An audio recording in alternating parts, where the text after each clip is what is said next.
Watoda kutenga t-shirt yangu t-shirt yegushi. t-shirt yegushi.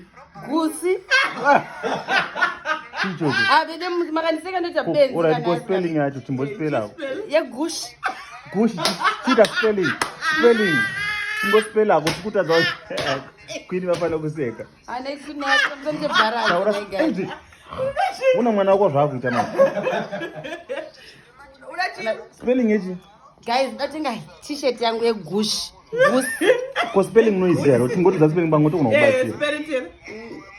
G-U double C. Aish. Go, udati Gucci. Oh. Gucci man. Udati Gucci. It's Gucci. Alright, I want to buy my t-shirt Gucci.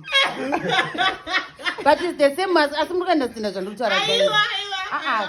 Atina understand, tozo understand your spelling. Gucci. Gucci. It's Gucci. Gucci. Kuti Gucci. But asimuka seka but ndiri understand kuti autina t-shirt yangu yegucci. Sai muri kuti sekechi apa. Aiwa boss katopina musopo katida gushika zvichatohusi kuti udai chi. Taisante benzi chamwa. Aba kuti kaswajira kutenga guchu. Ngati gushi. Gusi ameno, alright, gusi ameno. But mese mazvinhu zvandataura ndida kutenga t-shirt yegushi.